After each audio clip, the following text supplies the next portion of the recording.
Hörmətli həmvətənlər, bugün sizə hər birimizin evindən, ailəsindən, canından keçən, amma çoxumuzun xəbərsiz olduğu kütləvi bir cinayətdən, ümummilli bir rəqəmsal fırıldaqdan danışacağım. Telefonunuzu götürün və dərhal MyGov tətbiqinə daxil olun. Oradan tibb məlumatların bölməsini açın və adınıza yazılan diaqnozlara baxın. Siyahıda reallıqda heç vaxt yoluxmadığınız, həkimin sizə heç vaxt demədiyi, amma sistemə gizlicə yerləşdirilən dəhşətli xəstəlik adları görəcəksiniz. Bəli, səhv eşitmədiniz.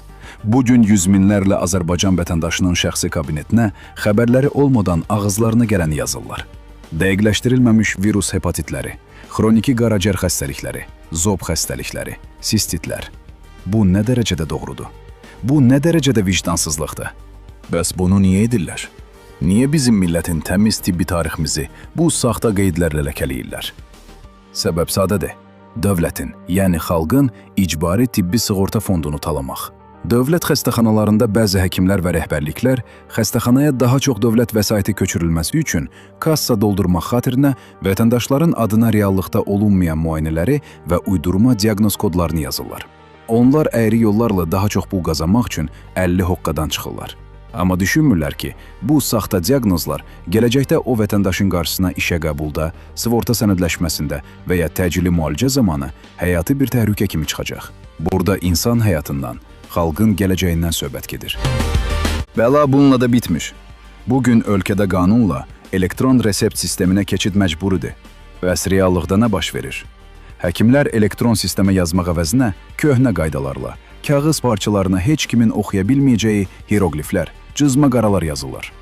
Niyə elektron sistemdən qaçırlar? Çünki elektron resept şəffaflıq deməkdir. Kağız resept isə bəzi həkimlərin dərman şirkətləri ilə, firmalarla qurduğu gizli sövdələşmələrin xəstənin cibindən faiz qazanmaq planlarının rəsmi örtüyüdür. Dərman firmalarından faiz almaq üçün millətə lazım olan olmayan bahalı dərmanları yazır. Cəmaatın cibinə girirlər.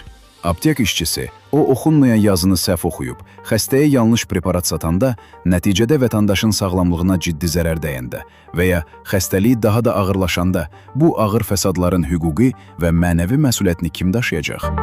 Mən bir vətəndaş olaraq, ictimai nəzarətə dəstək verən bir fəal olaraq, xalqın səsi ilə aidiyyəti dövlət qurumlarına, Əmək və Əhalinin Sosial Müdafiəsi Nazirliyinə, Dövlət Tibbi Sığorta və Ekspertiz Agentliyinə və təbibə müraciət edirəm. Bəs niyə görə bunlara ciddi cəzalar verilmir? Bəs niyə görə bu həkimlər, bu klinika rəhbərləri cərmələnmir? Bəs niyə görə bunun qarşısı kökündən alınmır? Bu tip həkimlərə qarşı ciddi nəzarət mexanizmləri qurulmalı, bütün dövlət xəstəxanalarında daxili yoxlamalar, qəfil monitorinqlər və maliyyə təftişləri aparılmalıdır. Dövlətin rəqəmsal sistemi xalqı qorumaq üçün qurulub, sığorta pullarını mənimsəmək və ya dərman mafiyasına xidmət etmək üçün yox. Əziz millətim, maariflənək və hüququmuzu birgə qoruyaq. Hər kəs öz MyGov kabinetini yoxlasın. Saxta diaqnoz tapan kimi aidiyyəti qurumlara rəsmi şikayət ünvanlasın. Sizə kağız parçası uzadan, həkimdən isə qanuni haqqınız olan elektron resepti tələb edin. Səssiz qalmayaq ki, canımız və cibimiz üzərindən oynanılan bu oyunlara son qoyulsun.